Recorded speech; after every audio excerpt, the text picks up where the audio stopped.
Another listener, and was brought from another listener. It just said my microphone restarted. So, anyways, the subject today was brought from another listener in regards to knowing your gear, like getting familiarized with your gear, not just buying gear and running out or having gear on your vehicle that you don't know how to use. It was specifically brought to my attention from them about winches. Winches were the discussed. So, like, hey, you're gonna put this winch on to make sure you know how to use it. And I thought I'll talk about winches a little bit. When I installed my winch, I got a bumper that's accessible for a light bar, but it's got a big enough access. I did not put a light bar in, but it's got a big enough access to where I can reach my hand in to get to the winch to not only turn on the control box for wireless or wired winch control, but also I can click it to free spool. So like there's usually a little knob so you can click it to free spool. I actually, all these people that put these light bars in front, you can't free spool. Like that's on the physical winch. So you can't click your winch into free spool if you got a light bar there, like right in freaking front of it. So I don't know if people just kill their batteries, like, letting the winch line out the whole entire length that they need. I don't know. But yeah, making sure you know how to use your gear and making sure you're setting it up, appropriately, not just for looks. A winch is a piece of gear that is functional, extremely functional, to the point to where like you should be able to use it functionally. So just knowing your gear, like I'm trying to think of all kinds of different things, but essentially your radio, Midland radio, know how to work your Midland radio.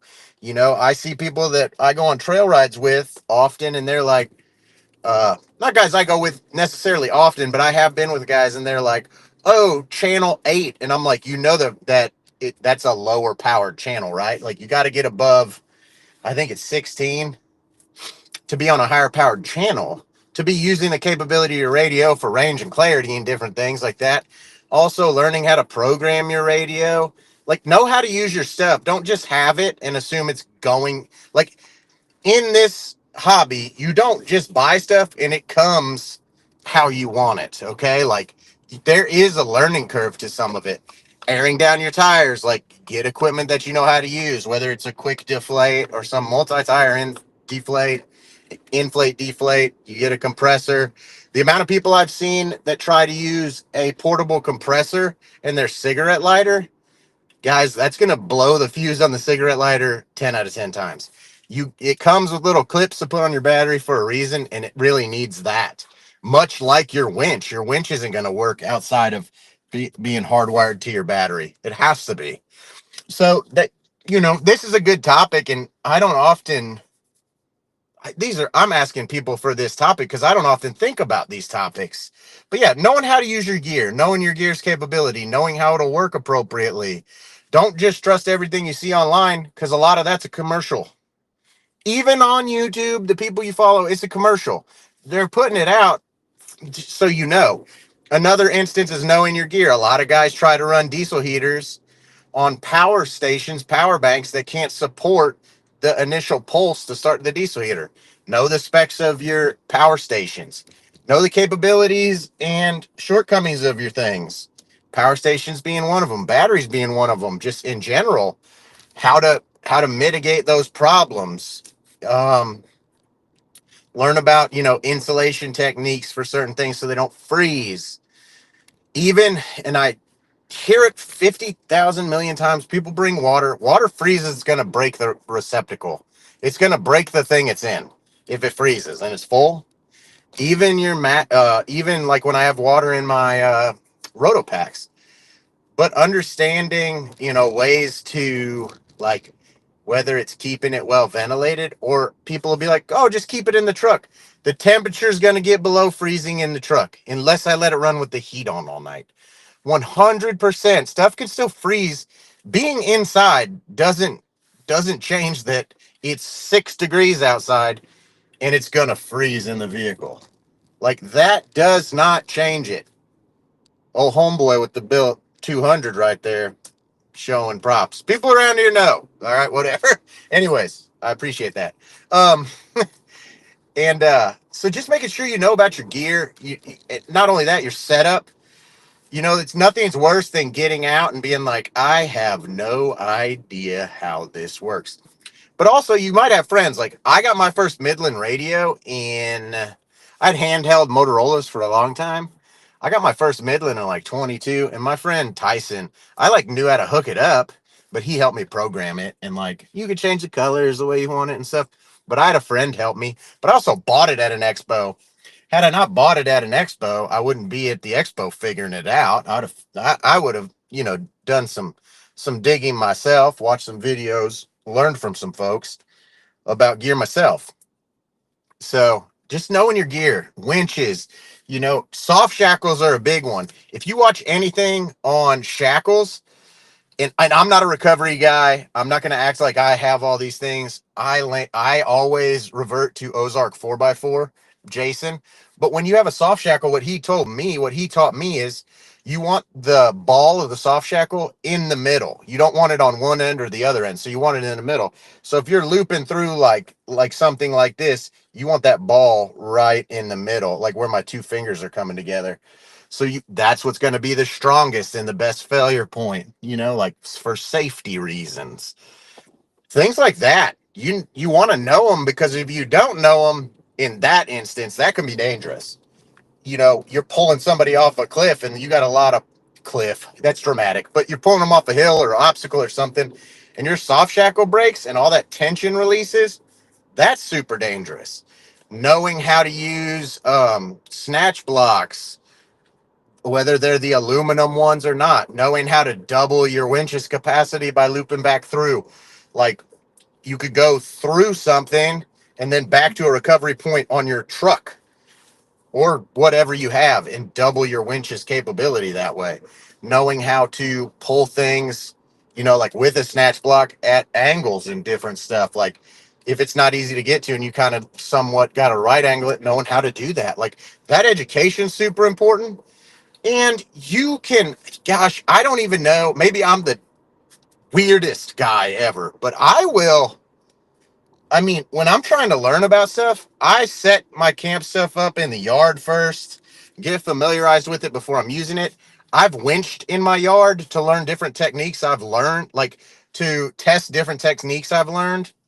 Like you can always make a tree your car, the recovered vehicle, to learn how that all works, and test different ways of hooking stuff up and using it. Like also tensioning your winch. Like don't ever don't ever just put your winch cable in hand tight. That there's appropriate ways to do that with tension. Also, when you're dealing with a winch, you don't ever want to hold it to go. You hand over hand when it's going back in. There's a reason for that. Like there's reasons for all these things. Knowing how to use your gear, how to maintain your gear, what your gear does, what it's capable of, so you're not always underutilizing it, or knowing what it's not capable of, so you don't just assume it's going to overperform. Like you can't just assume I bought this thing, it was expensive, and it's going to be, God's gift to gear. Knowing those things is super important. Tent stakes. Not all tent stakes are created equally. Stuff like that. Like just knowing what you've got and how to use it and using it. If you buy a winch and you're not somebody that needs a winch, I mean that's an expensive piece of gear that could have been spent, on something that you actually need, like a gas tank skid. Something that may end up being a bigger problem for you in a different way. So again, I don't want to beat the dead horse of this subject, but just learn your gear, learn how to use it, learn the proper techniques, and get the training that it requires. First aid is the same. Don't just have a tourniquet and never have taken a class on how to use a tourniquet, how to put tourniquet time and date on, so that when a first responder finally gets to it, the emergency room finally gets to it, they know how long you've been tourniqueted. Knowing that putting on a tourniquet sucks. Like, I've been tourniqueted. I think it's worth everyone's time that carries a tourniquet to go to a course where you have to tourniquet somebody and then somebody's going to tourniquet you. I think knowing how bad that sucks and how hard that is so important, and Done that lots of times. You don't got to get your arm chopped up off if you tourniquet it for 15 seconds, you know. Now, if you're tourniqueted for an extended period of time, amputation is more or less going to be your option there. So that's just, I'll leave that where it's at. But like, I carry a crike and I know how to use that. I carry splints and adjustable splints and, you know, pressure dressings, occlusion dressings. You know, whether it's I know how to make, like if you get a hole in your lung, how to kind of, and from a gunshot, stab wound, whatever, how to kind of create create that pressure again so you can breathe. You're not just sucking for air with, I mean, I've done it with Ziploc bags and duct tape, but I have like better stuff than that now. Um, that was made for first aid, but just learning some of that stuff. And again, only learning it if you have it. I don't think everybody needs to know all this stuff. But if you have recovery gear, knowing the way to use it. If you have a trauma kit, an elaborate first aid kit, knowing how to use the stuff. You know, because you're trying to help people, but you're not helping anybody if you use it incorrectly and they become worse off. So just acclimating yourself with the gear. Some of these things people have made businesses out of, and there's a lot of money involved. I'm sure all the training I have costed an immense amount of money through government contracts. I'm just lucky enough that, you know, I signed my life away and deployed twice and had to have this training. So I do know a lot of that, and it didn't cost me anything. So I'm not going to act like just throw money at training. It's super expensive. I don't know what it costs. I'm sure it's a lot, but if it's not within your price range, don't carry the stuff like you know what you're doing with it. That goes for recovery. That goes for first aid. That goes for, I mean, that goes for anything. Fires, knives, like axes. Don't be using stuff that you're not comfortable with, familiar with. You know, I cut my thumb off with a multi-tool in Afghanistan because I had a Leatherman multi-tool and the knife folded back on itself because the Leatherman multi-tools don't lock the blade. So it's vulnerable one way. Again, I'm telling you guys, I learned everything I'm passing on to you. I've probably screwed it up, you know, and been like, oh, I thought that went like that. Yikes. So I carry a Gerber multi-tool now. The blade locks. You have to unlock the blade. So that's, guys, I know that sounds dumb, but don't end up with a sewn on finger like me. So just don't do it. Like, it's just, think about it, know how to use stuff, know what it's doing, or you're going to end up, you know, cutting something overseas, not overseas, but like me, like cutting something overseas with a lot of pressure. Or was I punching something? I don't know. It fucking chopped my finger off. Like, they got it back on, but like, it's not without, I mean, you could tell it's not without problems. So pay attention to the gear you have, learn how to use your gear. If you don't have the means to learn how to use certain gear, don't have that certain gear. It's not worth it's useless to you because you don't know how to use it. If you're going to plan to get stuff, learn how to use it. I think that that's fantastic. If you aspire to have a winch or you aspire to wheel hard enough to maybe somebody needs recovered, I would say go to some classes before you even have the gear. Learn how to do stuff before you own the gear. It would be very useful to you.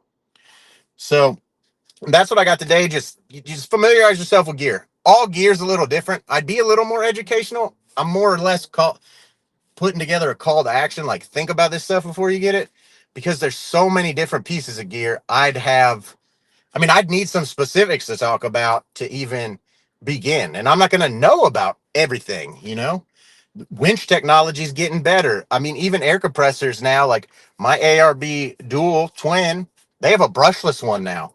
I don't know how that one works. I've never even, I mean, I've seen it in pictures, but I've never used it. I don't know what that's about. So I couldn't, you know, there's stuff I can't speak on. Technology is shifting. I'm very familiar with what I have, and if you have something similar to that, and you see me out or somewhere, and you want to learn some things or go over it, I'll be more than happy to get my stuff out. I'll be more than happy to pull winch line, pull your rig in front of me, and show you what I'm talking about with soft shackles and kinetic ropes and how to leverage momentum to move stuff certain ways, you know, with geometry and, you know, different things, and kind of how to how that can all work in different scenarios. How you could do a soft shackle on different parts of your car. Like, what if you can't get to a recovery point? They're often front and rear. What if you got to pull a vehicle from the side somewhere? How do you do that? What's that look like? Um, Things of that nature. Car rolls on its side. How do you get back over? Stuff like that. But I will tell you guys, Ozark 4x4 has taught me a lot about recovery. So look him up, Jason. He has a lot of government contracts. He works with a lot of the special operations community. And I worked with a lot of individuals like him in my time learning how to do those things because sometimes you use vehicles and you are war overlanding, sort of. But he works with a lot of he works with a lot of special operations communities. I know the government highly vets people, but Aaron Paris with Switchback Outdoor Safety does a lot of recovery and first aid too, and he was also a Marine sniper. So I know he has made a business out of it, and he does it for a living. But he also has the same exact foundation I have. So I would tell you guys to look into him as well. Both of those people are at expos, different ones. I think Aaron is doing a high lift jack class at More Expo. He will be at More Expo for sure. I don't know where Jason will be. He was at Rendezvous in the Ozarks last year, and you'll see his decal on my truck. I really like him. He's like me. He's off the cuff. He's no bullshit. Um, that's wrong. That's dumb. Not he's not a like that'll get by guy. It's all like that works and it's good stuff. Aaron is super knowledgeable, but he's just not the same personality. He's a little nicer of a guy. I tend to lean toward the personality of Jason because he's just kind of like, no, that's not how I'm doing it. And I can respect that, from either way, both speaking from a lot of experience. So I would lean either of those directions. For Ozark 4x4 only does recovery. Switchback Outdoor Safety does first aid, trauma, recovery, different types of recovery from winch to tow rope to self recovery, different. He's got different classes for different stuff. They're always available. Both of them are Googleable. I got no skin in the game of either of them. I like to support them both. I think they're both great for the community and great resources for us all, just to be safe. Um, so, anyways, get some training, learn some stuff, learn your gear, test it out in the yard. Whether you live in a neighborhood, like hook your truck up to somebody else's truck and pull it down the freaking street, pull it in the driveway, just learn how it works. What's it feel like? One big thing before I hop off of here, what I've learned is I like to be out of my truck when I'm winching so I can kind of hide behind it. But there's instances where it's real muddy or it's snowy and I got to be in the truck in reverse on the brake and the e-brake because my truck is going to pull toward the thing. That's not what we want. I don't want to pull my truck toward the recovery. I want to pull you out. So just learning, like you're gonna learn it eventually. Learning it in your yard and understanding what that tension is super important. So I would really, really, really challenge everybody to like go test your stuff, buy spares, buy extras. If it's first aid, take some stuff apart, learn how it works. Man, maybe I'll try. Yeah, Aaron's always gonna have soft splints with him. It's the best splint or soft splints, soft tourniquets with him. SOF. Usually at expos, I would encourage all of you guys to not only buy one, ask him to show you how to use it. He would do it right there at his table. He's passionate just like I am. We don't want people dying. So he'll show you how to use that tourniquet right there. So do that. I think it's extremely valuable stuff to know. Anyways, that's it. That's what I got for you guys today. Have a good day. Have a good Wednesday. Go listen to me and Benji on Opinion.